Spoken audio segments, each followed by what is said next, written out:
घर भी चला जाएगा।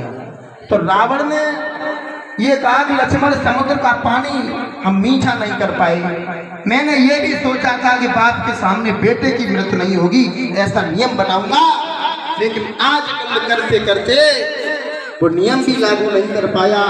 मैंने ये भी सोचा था कि मृत लोक से स्वर्ग लोक जाने के लिए सोने का रास्ता बनाएंगे, लेकिन काम इतना छोटा था, हम टालते रहे और गलत कदम मैंने पहले उठा दिया।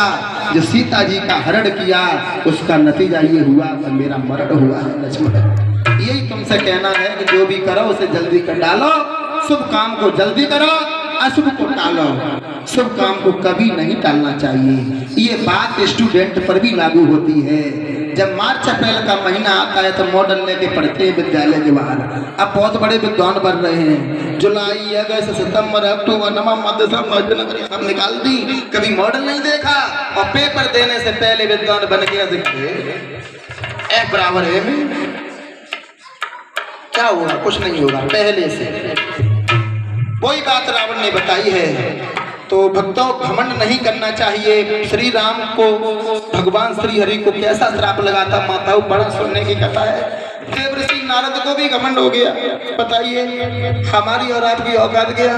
जब देवर्षि नारद को घमंड हो गया, एक बार इन्होंने तपस्या की, देवर्षि नारद ने अप्सरा भेजी, जाओ देवर्षि नारद की तपस्या में विघ्न डालो। गंधर्व आए, बाजे बजाने लगे, परियां मीठा मीठा गीत गाने लगी, लेकिन नारद को कोई फर्क नहीं, सीधे बैठे तपस्या करते रहे। कामदेव आया, कामदेव ने विचलित किया, लेकिन दिन के समय कामदेव की कोई पेश नहीं गई। भगवत श्रोताओं, कामदेव सबसे ज्यादा रात में सताता है। कामदेव ने कहा नारद जी है, दिन में तो तुम जीत गए, लेकिन रात में देखो हम तुम्हें अभी बताता। पूरी रात ताकत लगाई कामदेव, लेकिन देवर्षि नारद डिगे नहीं। अंत में कामदेव ने सोचा कि ये तो हमें श्राप दे देंगे। हाथ जोड़ के खड़ा हो गया, भगवान माफ करना, मैंने छोटी से लेकर के एड़ी तक की ताकत लगाई, लेकिन तुम्हें डिगा नहीं पाया। सोई देवर्षि नारद सोची हमने कामदेव जीत ले, हम इतने बड़े साधु बन गए, अब हम सीधे नहीं चलेंगे, अब तो हम बड़े महात्मा बन गए, हम तो बाल ब्रह्मचारी हैं, दुनिया में मेरे समान कोई ब्रह्मचारी ही नहीं है। घमंड हो गया। और माया पाए कि ने मद नाही, जब माया पड़े तो सावधान हो जाना, घमंड अपने आप आता है। देवर्षि नारद घमंड में भूले हुए चले। सबसे पहले भोले बाबा के पास पहुंचे। भोले बाबा ने कहा आओ नारद, बड़े दिनों में आए। नारद जी बोले भोले बाबा सम्मान से बोलना सीखो। आओ नारद, हम कोई छोटे मोटे साधु हैं? हमने कामदेव को जीता। अगर कहीं 4 लोग बैठे हो तो वो चर्चा मेरे नाम की करते हैं। बच्चे जब खाना खाते हैं तो खाना खाना भूल जाते हैं, कहते हैं नारद के समान दुनिया में कोई ब्रह्मचारी नहीं। और तुम कहते आओ नारद, सम्मान से बोलना सीखो। भोले बाबा समझ गए, ने तो घमंड हो गया। तो भोले बाबा ने एक सीख दी, और फ्री में कहूँ सच्चा देहो तो वैल्यू नहीं है। भोले बाबा ने ये कहा कि ये बात तुमने हमसे कही सो कही, लेकिन ये बात भगवान नारायण से मत कहना। नारद बोले क्यों नहीं कहेंगे? हमने कोई चोरी करी के डकैती ना की, हमने तो कामदेव जीते, वो भी बोलेंगे, उनसे भी कहेंगे। चल दिए वहां से। और भगवान नारायण के पास में जब नारद जी आए तो वही बात बोलने के, आओ नारद, बड़े दिनों में आए। नारद जी फिर भूल गए, आओ नारद, कोई छोटे मोटे हम साधु हैं। वही बात भोले बाबा ने कही, वही बात तुमने दोहराई, आओ नारद। अरे हमने कामदेव को जीता है, सम्मान से बोलना सीखो ना। भगवान नारायण कहने लगे इसका मतलब इन्हें घमंड हुआ है, अब इलाज करना बहुत जरूरी है। इलाज की तैयारी होने लगी। नारद को कुछ नहीं मालूम। भगवान श्री हरि ने माताओं, जैसे तुम्हारा गांव बसा है तंडालम, वैसी माया का नगर बसाया।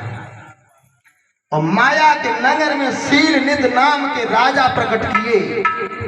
और शीलनिध नाम के राजा के घर में एक बहुत सुंदर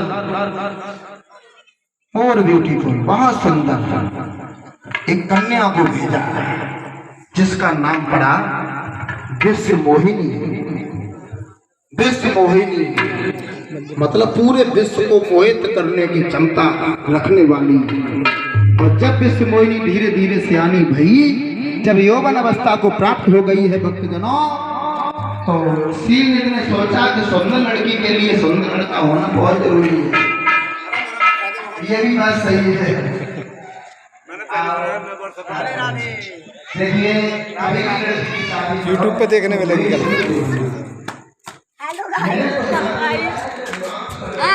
मंदिर का वो खोल दो बेटा दरवाजा। देखो हमारा मंदिर कितना सुंदर है।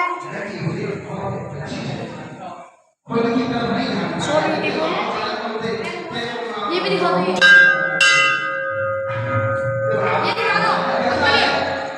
हटो आगे से, हटो ये हमारे लक्ष्मी जी है जो सबकी मनोकामना पूर्ण करते हैं।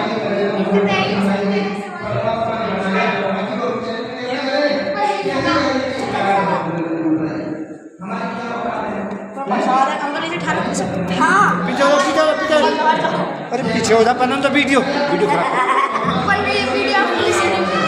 भूलवा दिया तुमने मुझे।